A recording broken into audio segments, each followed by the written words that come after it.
하나님 말씀 함께 봅니다. 함께 보실 하나님 말씀은 신약 성경 요한복음 19장입니다. 요한복음 19장 31절에서 37절 말씀.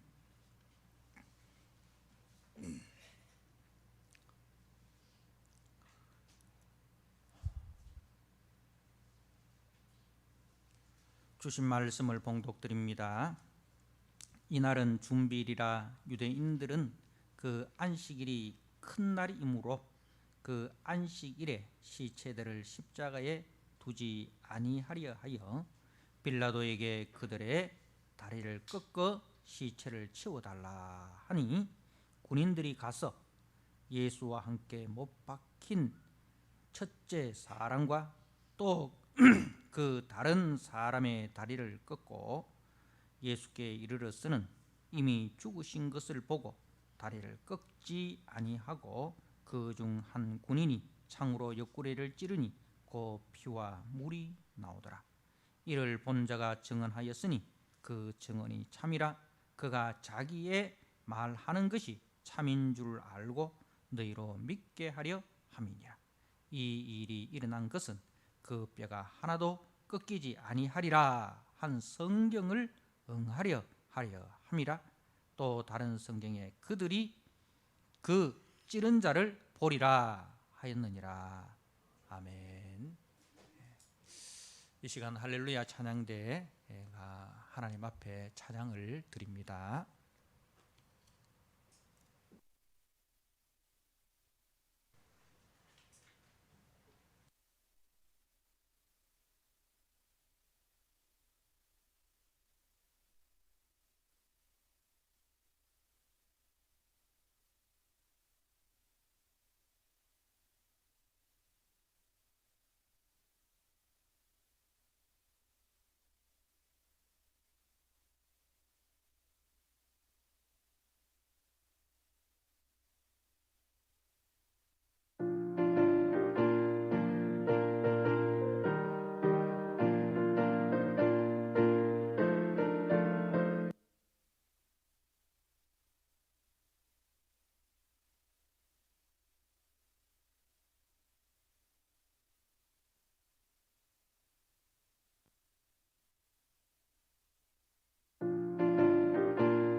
아멘.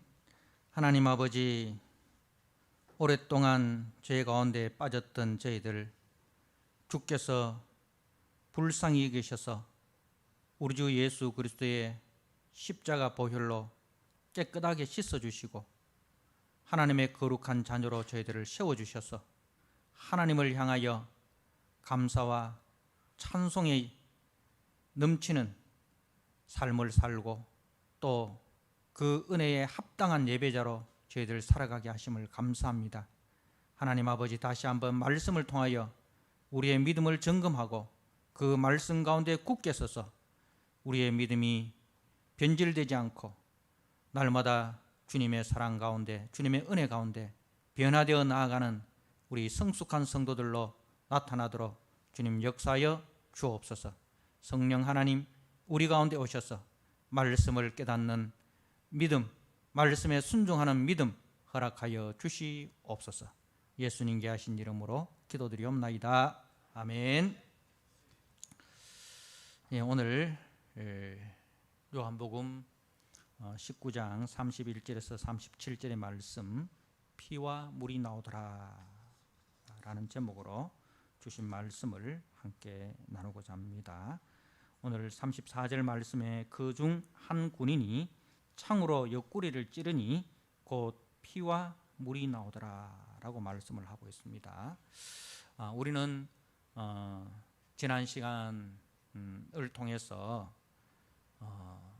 이 부패한 종교가 그리고 그 부패한 그 종교 지도자들이 얼마나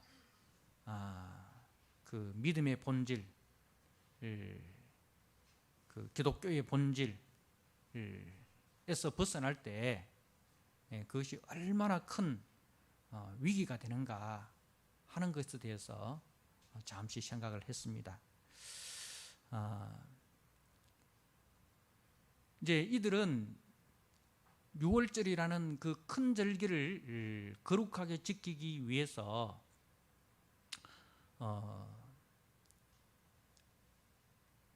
십자가에 달린 자를 그 유월절 전에 빨리 치워야 유월절을 거룩하게 지킬 수 있다라는 그 믿음을 가지고 있었습니다. 그래서 신명기 말씀에 나무에 달린 자마다 저주를 받은 자다 이렇게 해서, 그러니까 그 하나님 앞에 거룩하게 지켜야 할 그 유월절에 부정한 시체를 달아놓는다는 것은 그거는 있을 수 없는 일입니다. 그리고 오늘 우리가 매일성경을 통해서 민수기 9장 말씀을 이제 묵상을 할 때 두 번째 유월절 지키는 이야기 나오잖아요. 이제 첫 번째 유월절은 그 1월 14일 이제 저녁부터 유월절을 지킵니다. 그런데 이 유월절에 참여하지 못하는 자들이 있어요. 어떤 자들이냐 하면 시신을 가까이 한 자들. 시신을 가까이 한 자들은 부정한 자라. 그렇게 해서 이제 유월절에 참여할 수가 없습니다. 그런데 이거는 부득이한 일이잖아요. 내가 죽은 것도 아니고 옆에 지나가는데 갑자기 누가 돌아가신 거예요. 그래서 어쩔 수 없이 그 사람과 같이 있었기 때문에 나는 유월절을 못 지키는 거예요. 그래서 시신을 가까이 한 자는 부정한 자라 해서 그 유월절에 참여하지 못합니다. 그리고 이들이 이제 모세에게 이야기를 합니다. 이거는 우리의 잘못이 아닌 부득이한 상황이지 않냐. 우린 유월절을 지키고 싶다. 그러니 이제 모세가 그러면 하나님께 내가 여쭤보겠다 해서 이제 모세가 하나님께 여쭈니 하나님께서 그러면 이제 다음 달 14일, 그러니까 한 달 뒤에 2월 14일에 유월절을 그런 사람들을 위해서 유월절을 이제 지키도록 그렇게 했습니다. 그러니까 이 유월절을 지킨다라는 것은 그들에게 있어서 굉장히 중요한 거예요. 왜? 우리가 죄와 사망의 권세에서 구속함을 받아 하나님의 거룩한 백성이 되고 죄의 종이 아니라 우리가 자유인으로 거듭났기 때문에, 그래서 그날은 내 인생에 있어서 가장 중요한 날입니다. 가장 복된 날입니다. 가장 영광스러운 날입니다. 네. 그래서 그 유월절을 꼭 지키고 싶었던 거예요. 그런데 이제 문제는 또 뭐냐 하면은, 유월절을 지킬 수 있는 형편이 되고 환경이 됨에도 불구하고 그 유월절을 지키지 않는 자들에게 문제가 있는 거예요. 그러니까 유월절의 은혜가 뭔지를 모르는 거라. 다시 말해서 구원의 은혜를 하찮게 여기는 거예요. 하나님의 백성 되었다는 것에 대해서 아무런 기쁨도 아무런 감격도 없는 거예요. 오히려 그게 불편한 거예요. 그래서 그런 사람들은, 그래서 유월절에 참여하지 않는 사람들은 하나님의 백성에서 끊어지게 된다, 그렇게 말씀을 한 거예요. 자, 여러분, 이 유월절을 지킨다라는 것은 이런 의미가 있습니다. 그런데 실질적으로 이스라엘 역사에서 유월절을 몇 번 지켰을까요? 하나님께서 출애굽기 12장에서 이 유월절을 대대로 지키라고 했습니다. 그러니까 하나님께서 우리에게 베푸신 이 구속의 은혜에 대해서 절대로 잊지 말고 자자손손 이 구원의 은혜에 대해서 증거하고 그 구원의 기쁨과 구원의 감격 속에서 살고, 그리고 구원받은 자로서 하나님의 거룩한 백성으로서 이 땅을 살아가라. 그것이 너희들의 사명이고 너희들의 정체성이다. 이제 그 말씀이죠. 그런데 그렇게 중요한 유월절을 이스라엘이 몇 번 지켰을까요? 우리가 수요일 날 열왕기 이 상하 말씀을 묵상을 합니다. 열왕기 상하에는 이스라엘의 이제 역대 왕들의 이야기죠. 왕들의 이야기인데, 남쪽과 북쪽으로 이제 솔로몬이 죽고 난 이후에 솔로몬의 아들 르호보암 때에 남쪽과 북쪽으로 나눠지지 않습니까? 근데 북쪽의 그 10지파들은 역대 왕들 중에서 유월절을 지켰다는 이야기가 한 번도 없어요. 북쪽은 그렇게 중요한 유월절을 지켰다는 이야기가 없습니다. 사사기 400년 동안에 사사기 속에서 유월절을 지켰다는 이야기가 없습니다. 그러면 남쪽은 어떠하냐? 남쪽 유다는 어떠하냐? 남쪽 유다도 마찬가지라는 거죠. 개혁적인 왕들이 몇 명 있었는데 그 개혁적인 왕들이 등장할 때 한 일이 뭐냐면은 유월절을 지키자. 그 운동을 한 거예요. 그러니까 이제 이스라엘의 역사는 구원함을 받았지만은 구원의 기쁨도 구원의 감격도 없고, 그리고 구원받은 자로서의 정체성과 사명을 잃어버린 시간들이었다는 겁니다. 자, 그러면은 오늘 이 유대 종교 지도자들은 어떠합니까? 예수님 당시에 이 유대 종교 지도자들은 어떠합니까? 유월절을 지키는데 유월절의 정신을 몰라요. 유월절의 정신을 몰라요. 유월절의 정신이 뭐라고 했습니까? 허물과 죄로 죽었던 우리들을 하나님이 불쌍히 여기셔서 하나님의 독생자 예수를 대신 십자가에 내어주셔서 우리를 구속하신다라는, 그것이 창세기에서부터 말라기에 이르기까지 그 구약 성경이 한결같이 증거하는 거예요. 그래서 창세기에서는 그 구속의 사건이 희미하게 저 멀리서 다가옵니다. 그러면서 이제 창세기를 거쳐서 출애굽기를 오면은 그 구속의 사건이 조금 더 밝아집니다. 유월절 사건으로 조금 더 밝아지잖아요.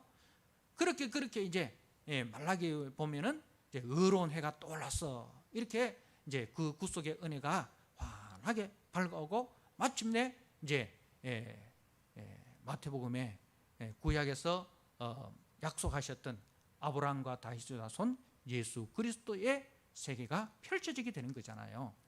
그런데 이 유월절의 의미를 모르고 유월절을 지키는 거예요. 그럼 유월절을 지키면 저들에게 뭐가 유익이 될까? 이 유대 종교 지도자들에게 성전의 모든 것을 관리하는 저들에게 있어서 뭐가 유익이 될까? 뭐가 유익될까요? 돈이 생기는 거예요. 이 유월절을 지키기 위해서 전국 곳곳뿐만 아니라 흩어졌던 유대인들, 그러니까 바벨론 포로로 이렇게 막 흩어졌지 않습니까? 그 이제 유대인들이 온 세계로부터 이 유월절을 지키기 위해서 다 올라오는 거예요. 그럼 올라올 때 그냥 올라옵니까? 올라올 때는 이제 하나님 앞에 제사를 드리기 위해서 양을 사야 되고, 그죠? 또 이제 성전 세를 또 내야 되고, 뭐 이렇게 하니까 그때 이제 그야말로 저들에게서는 대목인 거예요. 대목장인 거예요. 그래서 이제 멀리서 올라오기 때문에 양을 몰고 뭐 소를 몰고 그렇게 못 오잖아요. 그럼 거기 이제 현장에서 소를 사야 되는데, 그것도 이 사람들이, 유대 종교 지도자들이 허락해 준 곳에서 산 것만 합격, 허락해 주지 않는 곳에서 갖고 오면 그 재물은 전부 다 불합격인 거예요. 근데 합격품은 전부 다 어떤 것들이냐? 이 유대 종교 지도자들하고 다 거래를 하는 것입니다. 얼마씩 나눠 먹자는 거예요. 그러니까 실질적으로 양 한 마리가 시가로 10만 원 하면 그날에는 그곳에는 20만 원을 파는 거예요. 그럼 이제 멀리서, 예를 들어서 저 부산에서 서울까지 가서 하나님 앞에 예배를 드리는데 뭐 10만 원짜리 20만 원 한다고 그거 안 사겠습니까? 울며 겨자 먹기로 그걸 사는 거예요. 사서 이제 드리는데 그게 전부 다 이권이 개입되어 있는 거예요. 그래서 우리가 성경에 보니까 예수님께서 예수님이 성전 청결 사건을 하시잖아요. 내 집은 만민이 기도하는 집인데 너희들이 도적의 속을 강도의 굴렬로 만들었도다. 그렇게 주님이 탄식하시는 것을 우리가 보지 않습니까? 그러니까 여러분, 신앙의 본질을 잃어버리면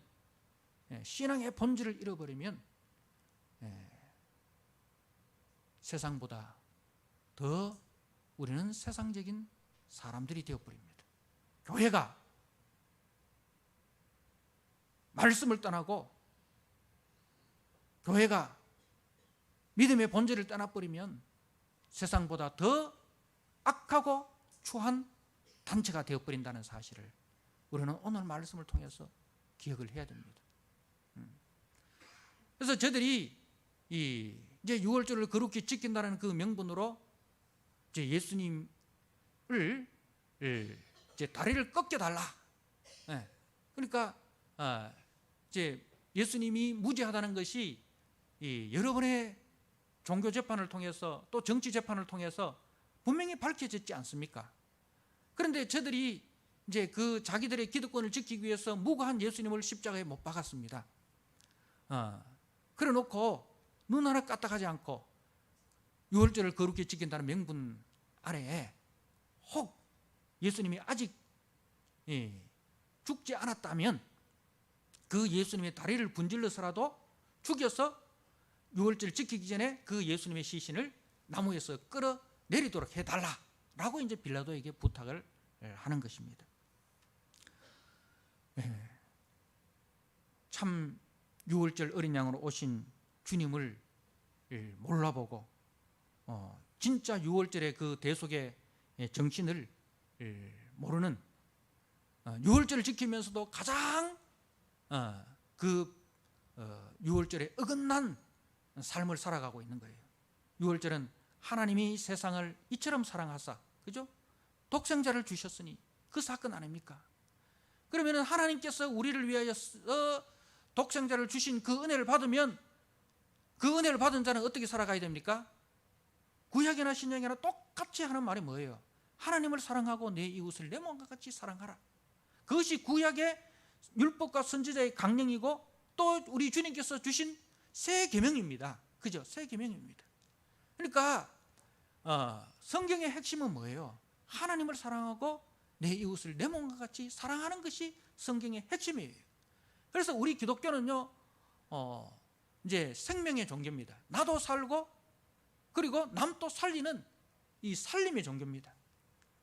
복음이 가는 곳에는, 복음이 들어가는 곳에는 항상 이 살림의 역사가 일어납니다.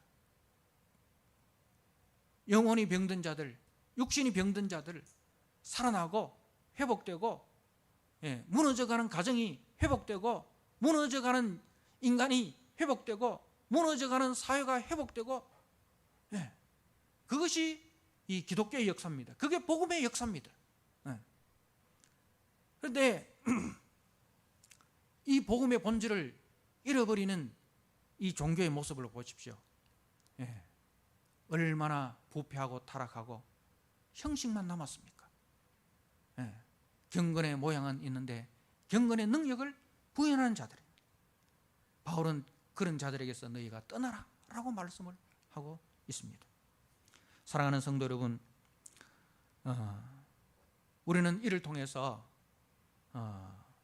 우리가 믿는 이 믿음의 본질, 기독교의 본질에 대해서 늘 우리가 스스로 묻고 대답을 해야 됩니다. 나는 무엇을 믿고 있는가? 나는 무엇을 믿고 있는가? 그리고 나는 왜 믿고 있는가? 무엇을 믿고 왜 믿는지 그것을 우리는 늘 자신에게 물어봐야 됩니다. 기독교의 믿음은 창조주이신 하나님을 반역하고 죄의 노예가 된 우리들을 하나님이 불쌍히 여기셔서 자기 아들을 대속제물로 내어주셨음. 그리고 그 구원을 주신 예수님이 하나님의 아들이시며 우리의 구주가 되신다는 것을 믿는 것입니다.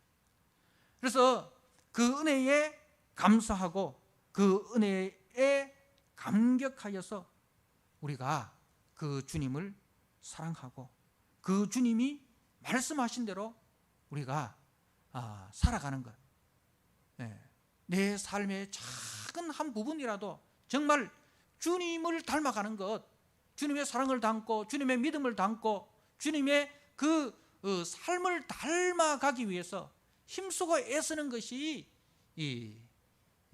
우리 기독교의 본질이고 그것이 신앙생활입니다. 신앙생활이라는 건 우리가 주님을 닮아가는 거예요. 주님의 말씀에 우리의 몸과 우리의 마음을 다해서 그 말씀에 귀를 기울이고 그 말씀에 우리의 몸과 마음을 들여서 헌신하고 충성하고, 그래서 이제 오늘 우리가 찬송을 부렀던 89장처럼 샤론의 꽃 예수, 간 데마다 예수의 향기가 나타나고 간 데마다 예수의 편지가 되고 간 데마다 예수의 얼굴이 우리를 통해서 나타나는 것, 그것이 우리 믿음 생활인 거예요. 그래서 믿음 생활은 믿음 생활의 열매는 뭡니까? 믿음 생활의 열매는 사랑입니다. 믿음 생활의 열매는 사랑입니다. 저분이 참 믿음 좋다. 그걸 우리가 어떻게 증명할 수 있습니까? 그분이 가는 곳마다 사랑의 역사가 일어나는 거예요. 그분이 뭐 성경을 뭐 백독을 하고 40일 금식을 몇 번을 하고 뭐 전도를 몇 명 하고 그것도 중요하죠. 그런데 그분이 가는 곳마다 늘 갈등이 일어나고 분열이 일어나고 상처를 주고 상처를 받은 사람들이 아파하고 막 가는 곳마다 교회가 깨어지고 가정이 깨어지고, 그러면은 정말 그분이 믿음 좋은 사람일까요? 아니에요. 믿음의 열매는 사랑입니다. 여러분, 내가 사과나무라는 것을 증명하는 유일한 방법이 뭡니까? 내가 사과나무입니다, 내가 포도나무입니다 라는 것을 증명할 수 있는 유일한 방법은, 포도나무는 포도 열매를 맺고 사과나무는 사과 열매를 맺어야 당신이 포도나무고 당신은 사과나무이군요, 그렇게 되는 거예요. 내가 아무리 사과나무라 해도 사과 열매를 맺지 못하면 사과나무라는 것을 증명할 방법이 없어요. 내가 믿음이 좋다는 것을 증명할 수 있는 방법이 뭐냐? 사랑입니다. 사랑은 뭐예요? 살리는 거예요. 나를 희생해서 남을 살리는 거예요. 예수님은, 하나님은 사랑이다, 우리 예수님은 사랑이다 했잖아요. 우리 하나님이 역사하는 곳에, 우리 예수님이 역사하는 곳에 어떤 역사가 일어납니까? 죽은 영혼이 살아나는 역사가 일어나요. 그죠? 절망과 좌절에 빠진 영혼이 회복이 되고 치유가 되고, 삶의 의미와 목적을 발견하고, 그 속에 감사가 있고, 그 속에 은혜가 있고, 그 속에 평강이 있고, 그게 예수님의 가는 곳마다 나타난 역사예요. 그러면 우리가 가는 곳에도 똑같이 그런 역사가 나타날 때에 그 사람의 믿는 자예요. 사랑하는 성도 여러분, 복음이 가는 곳에는요, 죄의 현상인 자기 주장, 자기 고집, 자기 중심이 무너집니다. 그리고 하나님이 중심이 되고, 그리고 이웃이 중심이 되고, 그리고 분열과 갈등과 질투와 시기와 미움의 영이 떠나가고, 성령의 인도하심을 따라서 나를 내려놓고 이웃을 세우고, 그래서 이웃과 하나 되고 평화가 일어나는 것, 그것이 복음의 역사고, 그것이 믿음의 역사고, 그것이 성령의 역사입니다. 여러분, 나를 통해서 이런 복음의 역사가 먼저 내 영혼 속에, 그리고 내 가정 속에, 내가 섬기는 교회와 내 삶의 현장 속에서 일어나고 있는가, 그것을 물어보시길 바랍니다. 그 역사가 일어나지 않는다면 정말 우리가 주님 앞에 금식하면서라도 기도해야 됩니다. 주님, 정말 내 삶을 통해서 복음의 역사가 일어나야 되는데, 살림의 역사가 일어나야 되는데, 주님, 어찌된 일인지 내가 가는 곳에는 갈등이 일어나고요, 내가 가는 곳에는 미움이 일어나고요, 내가 가는 곳에는요 분쟁이 일어납니다. 나를 만나는 사람은 나를 떠나고요. 주님, 어찌된 일입니까? 나에게 문제가 있습니까? 다른 사람에게 문제가 있습니까? 여러분, 진짜 말씀을 앞에 놓고 하나님 앞에 물어봐야 됩니다. 그래서 정말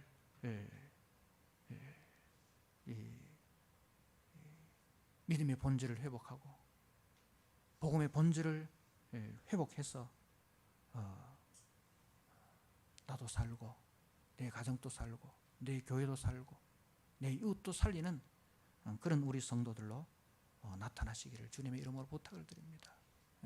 그렇지 않으면 오늘 이 유대 종교 지도자들 보십시오. 얼마나 형식적이고 얼마나 가식적입니까? 자, 오늘 본문에서 우리 주님께서 다리가 꺾여지지 않고 주님의 그 몸에서 물과 피가 나왔다라고 말씀을 하고 있습니다. 34절 다시 한번 읽어드립니다. 그중 한 군인이 창으로 옆구리를 찌르니 그 피와 물이 나오더라. 여러분, 이제 우리 주님이 이미 이제 돌아가셨기 때문에 군인들은 이제 예수님의 다리를 꺾을 필요가 없는 거예요. 그래서 예수님이 죽었다라는 확실한 증거를 얻기 위해서 이제 창으로 옆구리를 찌릅니다. 근데 옆구리를 찌르니 이 피와 물이 나왔다라고 말씀을 합니다. 자, 이것은 이제 그 뒤에 이렇게 해놓고 35절에 이를 본 자가 증언하였으니 그 증언이 참이라. 그가 자기의 말하는 것이 참인 줄 알고 너희로 믿게 하려 함이니라. 이 일이 일어난 것은 그 뼈가 하나도 꺾이지 아니하리라 한 성경을 응하게 하려 함이라 라고 되어 있어요. 이게 뭐냐? 성경을 응하게 하려 함이라. 이 말은 성경은 누구 말씀입니까? 하나님의 말씀입니다. 그죠? 하나님의 계획대로 된 것이다 이 말이에요. 하나님의 계획대로 된 것이다. 지금 예수님을 십자가에 못 박고 예수님의 다리를 꺾고자 하고 한 것들이 다 누구의 그 계획대로 누구의 지시대로 된 것처럼 보입니까?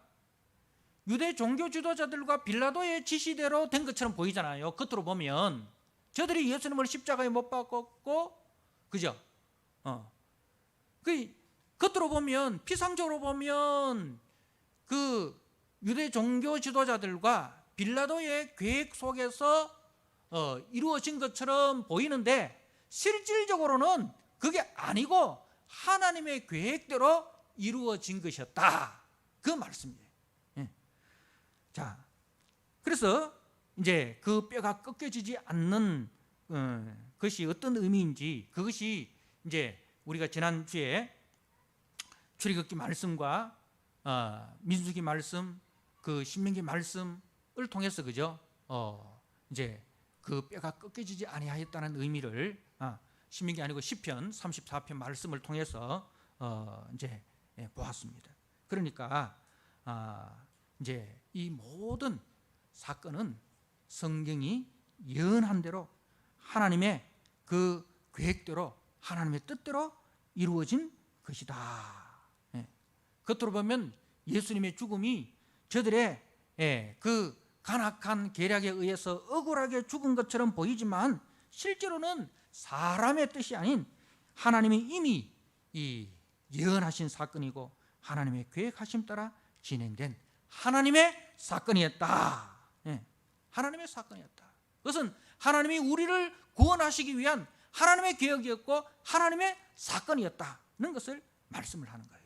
자, 그리고 죽으신 주님의 몸을 찌르니 이 피와 물이 나왔다는 그것을 굳이 이야기하는 것이 어떤 의미가 있는가? 우리가 이제 이 사도 요한이 쓴 이제 성경이 이 요한복음, 그리고 우리가 12월 달에 매일 성경을 통해서 묵상한 요한 1서, 요한 2서, 요한 3서, 그리고 요한 계시록, 그죠? 이 5권의 성경이 저자가 사도 요한입니다. 그래서 요한 1서 5장 6절에 보면 이는 물과 피로 임하신 이니 곧 예수 그리스도시라, 그렇게 돼 있어요. 예수님이 뭐로 임하셨다라고 증거하느냐면은 물과 피로 임하신 이다, 그렇게 이제 말씀을 합니다. 이게 이제 그 요한복음의 물과 피, 그리고 요한 1서의 물과 피가 이렇게 같이 이렇게 연결이 되는 거예요. 그러니까 이 요한은 그 예수님의 몸에서 물과 피가 나왔다는 것을 여기서도 저기서도 증거합니다. 그 이유가 뭐냐 하면은 이제 사도 요한 당시에 예수님이 육체로 오셨다는 것을 부인하는 그 이단이 있었습니다. 그게 이제 영지주의, 가현설을 주장하는 영지주의라는 자들인데요. 오늘날로 말하면 이런 이단이 어디 있느냐 하면 구원파가 이 영주주의 이단입니다. 이런 그 영주주의는 역사적으로 많이 일어났고 지금 또 역사하고 있어요. 그 저들의 주장이 뭐냐면은 그때 당시에 이제 그 철학이 그 플라톤 철학이라고 있습니다. 여러분 소크라테스라고 아시죠? 소크라테스의 제자가 플라톤인데 그 플라톤의 철학이 뭐냐면은 그 물질은, 보이는 물질은 악하고 보이지 않는 영은 선하다, 그렇게 이야기를 합니다. 자, 그래서 거기에 영향을 받은 이제 이 사람들이 이 예수님이 이제 악한 물질, 육체로 올 리가 없다 이거예요. 예수님은 선하신 하나님의 아들이신데 어떻게 악한 물질, 육체로 올 수 있느냐? 그래서 예수님이 육체로 오신 것을 부인을 한 거예요. 그러니 저들은 예수님의 동정녀 탄생도 부인을 하고, 그러면 언제 예수님이 이제 그 완전하게 활동을 했느냐? 이제 예수님이 요단강에서 세례를 받으실 때에 하늘로부터 이제 성령이 내려오시잖아요. 성령이 비둘같이 임하잖아요. 그러니까 그때에는 그 예수는 그냥 껍데기 예수야. 껍데기 예수야.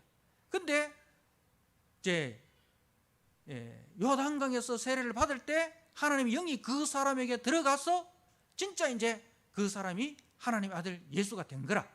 그러다가 십자가에 못 박힐 때, 십자가에 못 박힐 때 그 예수의 영은 먼저 떠나버렸다 이거예요.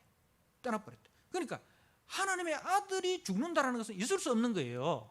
저들의 생각에서는 영이 어떻게 죽을 수 있느냐. 그래서 저들이 이제 하는 주장이 뭐냐면은 예수님이 십자가에 못 박히기 전에 예수의 영은 떠나버리고 십자가에 못 박힌 것은 껍데기 예수라. 껍데기 예수라. 그렇게 이제 주장하는 게 이제 이 영지주의입니다. 그래서 그것은 이단이에요. 이단입니다. 자, 이들이 이렇게 주장을 하면서 또 뭘 주장하느냐 하면은 우리가 구원을 받았잖아요. 예수를 믿고 구원을 받았잖아요. 그러면 우리의 이름은 벌써 하나님 나라 생명책에 기록되어 있는 거야. 우리의 영은 구원을 받은 거예요.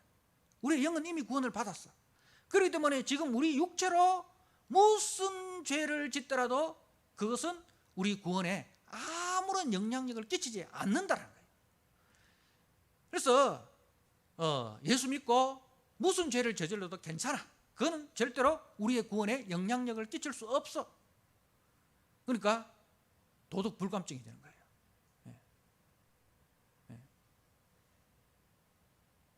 무율법주의자가 되어버립니다. 율법을 지킬 필요가 없다. 라는 이제 그런 그렇게 이제 가르치게 되는 거예요. 자, 그게 이제 구원파들이 가르치는 거예요. 자, 우리가 이 요한 1서를 읽으면서 여러분 요한 1서가 좀 어렵죠.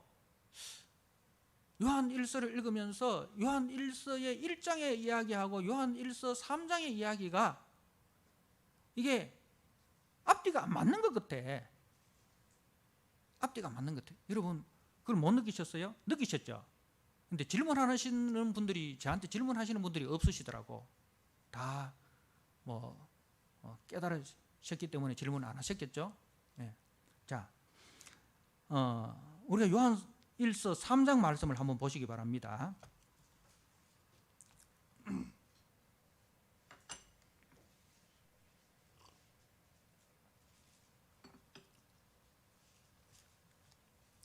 요한 1서 3장 6절.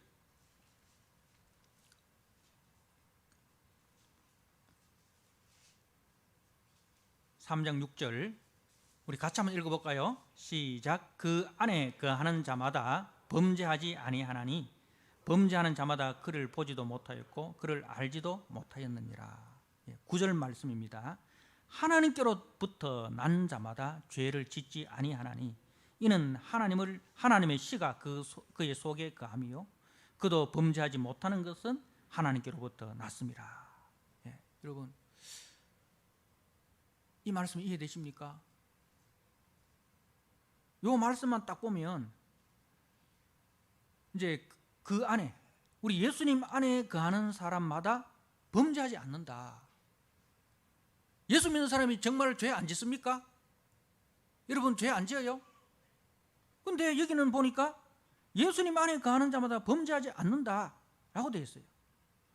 그리고 9절에도 하나님께로부터 난 자마다 죄를 짓지 않는다라고 되어 있어요. 왜? 그 속에 하나님의 씨가 그 속에 있기 때문에 그렇다. 그런 거예요. 네. 그럼 이 두 가지가 되겠죠. 진짜 예수 믿는 사람은 죄를 안 짓든지 예수 믿는 사람이 하는 그 죄는 죄가 안 되는지, 그죠? 둘 중에 하나겠죠. 네. 진짜 우리가 예수님과 같이 거룩하게 되어가지고 죄를 안 짓습니까? 그거는 우리가 이제 우리 주님 이 땅에 다시 오셔서 우리의 몸이 그리스도의 몸과 같은 영광스러운 몸으로 우리가 영화로 이루어질 때 그래 되는 거예요. 그러나 지금 우리는 이 육신을 입고 있기 때문에 이 육신의 연약함으로 말미암아 그죠? 오라 나는 공관자로다. 그죠? 내가 마음으로는 하나님의 법을 따르지만은 육신으로는 이 죄의 법을 따르는도다. 오라 나는 공관자로다. 이 사망의 법에서 누가 나를 건져내라. 이 탄식이 여러분 있지 않습니까? 저도 있고 여러분도 있고, 그죠? 오늘 말씀을 듣고 그 말씀에 순종해서 살아가야 되지 하고 결심을 했는데 교회 문만 나가면서 이제 막 옆에 사람하고 시비 거는 거예요. 예. 옆에 사람하고 막 미워지는 거예요. 예? 이게 우리의 현실 아닙니까? 그런데 오늘 말씀해 보니까 하나님께로부터 난 자마다 죄를 짓지 않는다라고 되어 있어요. 자, 그런데 똑같은 요한 1서인데 요한 1서 1장 8절 말씀을 보십시오. 요한 1서 1장 8절 우리 같이 한번 읽어볼까요? 시작. 만일 우리가 죄가 없다고 말하면 스스로 속이고 또 진리가 우리 속에 있지 아니할 것이요. 만일 우리가 우리 죄를 자백하면 그는 미쁘시고 의로우사 우리 죄를 사하시며 우리를 모든 불의에서 깨끗하게 하실 것이요. 만일 우리가 범죄하지 아니하였다 하면 하나님을 거짓말하는 이로 만드는 것이니 또한 그의 말씀이 우리 속에 있지 아니하리라. 자, 1장 8절에서 10절 말씀해 보니까 만일 우리가 죄 없다 하면 스스로 속이고, 그죠? 만일 우리가 범죄하지 아니하였다면 하나님을 거짓말하는 자로 만든다, 이렇게 이야기하는 거예요. 사도 요한이 치매가 걸렸나? 1장 쓸 때는 이렇게 말하고 3장 쓸 때는 저렇게 말하고 왜 똑같은 성경인데 이랬다 저랬다. 여러분, 그런 의문이 들지 않습니까? 그런데요, 이제 그래서 이제 전문적으로 말씀을 연구하는 저 같은 사람이 필요한 거예요. 여러분들이 이걸 다 어떻게 다 연구를 하겠습니까? 하시다가 모르시면 저한테 물으시면 됩니다. 자, 이제 그 3장에 있는 말씀은 그 어떤 의미인가 하면 그 그리스도 안에 머물러 있는 사람은 계속적이고 고의적이고 습관적이고 적극적으로 하나님을 거역하고 반항하며 자기 욕망을 따라 살지 않는다, 그 말입니다.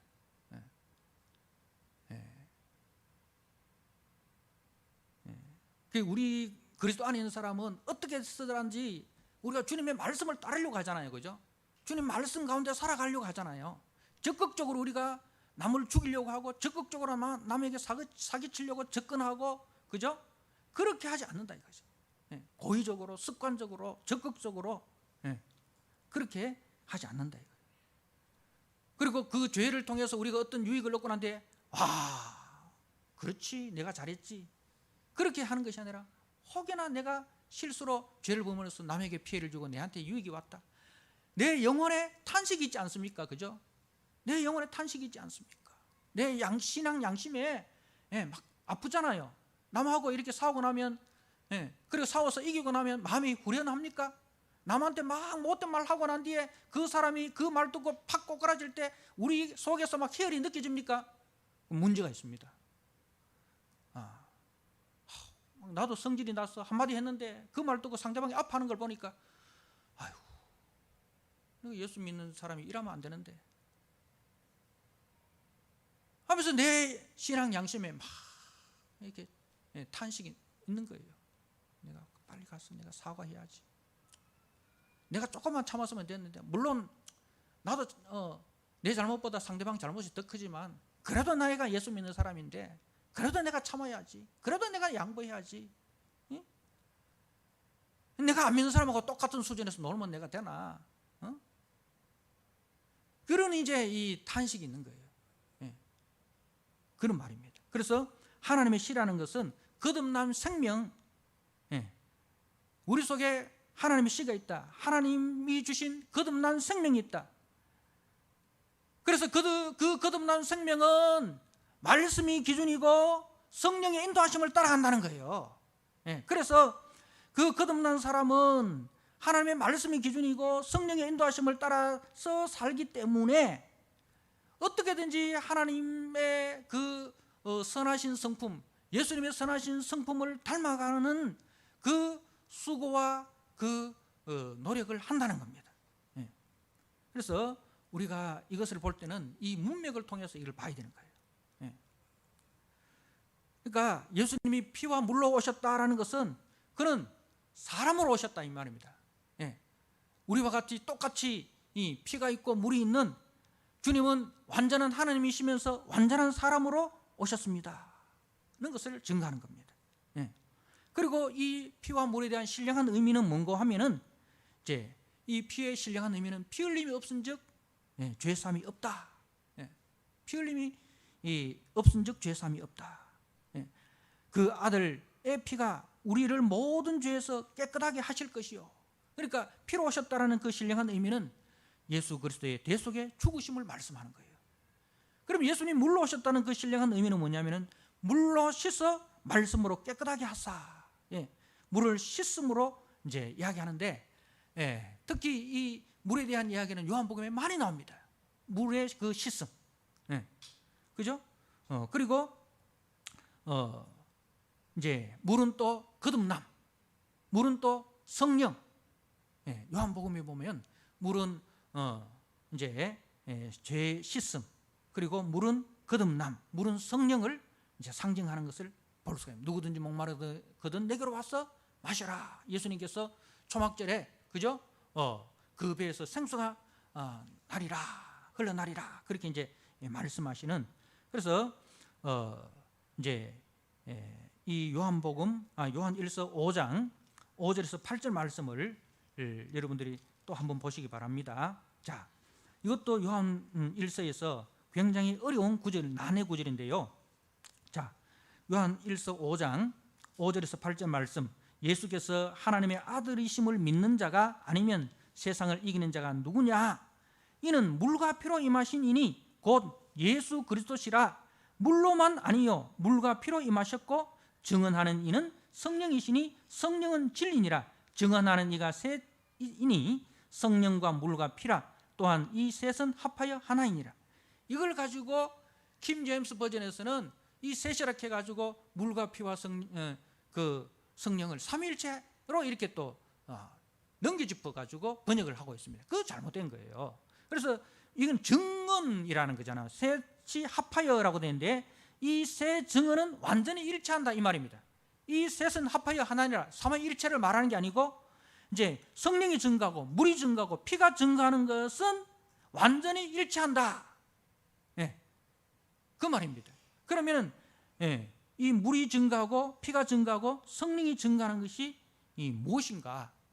예수님이 이 완전한 하나님이면서 완전한 사람으로 오셨다는 것을 성령이 증가하시고, 그리고 이제 물이 증가한다는 것은 이제 예수님이 물세례를 받으실 때, 요단강에서 물세례를 받으실 때에 사람의 대표로 물세례를 받지 않습니까? 근데 그때 하늘로부터 이는 내 사랑하는 아들이요 내 기뻐하는 자라 하는 이제 하늘로부터 하나님의 음성이 들리십니다. 그리고 또 이제 피라는 것은 예수님이 십자가 죽으심을 이야기하는데, 십자가 죽으실 때에 그 예수님의 가상칠연이 전부 다 뭐예요? 하나님의 아들 되심을 증거하는 것이고, 그리고 마가복음 15장 35절 말씀에 보면 이제 이제 로마의 백부장이 이는 이제 하나님의 아들이었다. 그죠? 마가복음 15장 39절에 이제 로마 백부장이 그렇게 고백을 하고 있습니다.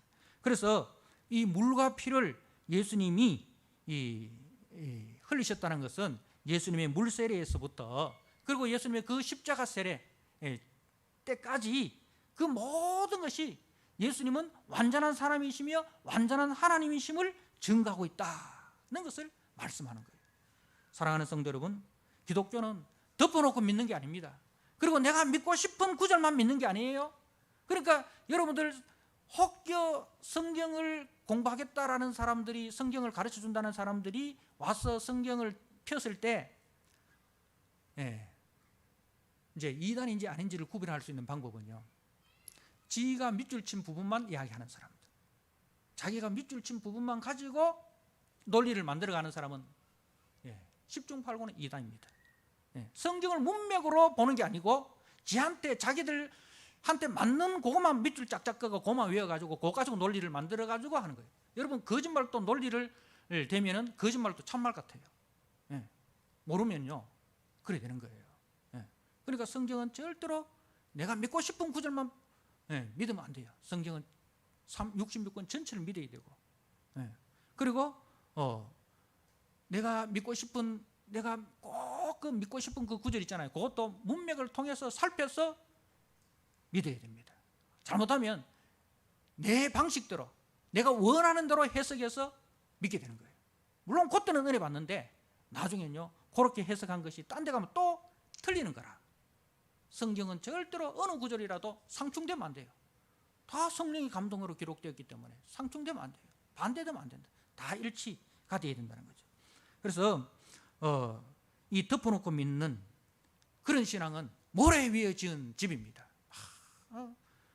부흥회 가서 막 덮어놓고 믿다가 아멘 아멘 했는데 집에 오면 허한 거예요. 그래서 이것이 그러한가? 거짓의 영인 이단이 와서 그 기초를 흔들면 의미 없이 다 무너져 버립니다. 말씀에 기초 없이 세워진 신앙은 이단이 와서 흔들면 어김없이 다 무너져 버리는 거예요. 그래서 우리는 바로 알아야 돼요. 바로 알고, 그리고 바로 믿고, 그리고 바로 순종하는 그런 성도가 되어야 됩니다. 믿음의 본질에서 벗어나지 마십시오. 만약 그렇게 되면 예수를 십자가에 못 박은 유대 종교 지도자들처럼 우리도 그렇게 타락할 수 있게 되는 것입니다. 바로 알고, 바로 믿고, 바로 순종해서 환난과 유혹 앞에서도 무너지지 않는 견고한 성도로 자라나는 그런 은혜가 저와 여러분에게 있기를 주님 이름으로 부탁드립니다. 아멘. 아버지 하나님, 주님의 은혜와 사랑을 감사합니다. 오늘 말씀을 통해서 믿음의 본질에서 벗어난 종교가 얼마나 위험하고 악해질 수 있는가를 유대 종교 지도자들을 통해서 보았습니다. 말씀에 기초하지 않는 신앙이 얼마나 위험한 신앙인지를 보았습니다. 우리 믿음의 성도들이 말씀에 기초한 신앙이 되게 하시고, 말씀을 바로 분별하고 말씀을 바로 깨닫고 그 말씀 위에 서서 우리가 순종하는, 그리하여 모래 위에 지은 집이 아니라 반석 위에 지은 집으로 환난이 오고 시험이 오고 유혹이 와도 무너지지 않는 우리 성도들 되게 하여 주옵소서. 예수님께 하신 이름으로 감사하며 기도드리옵나이다. 아멘.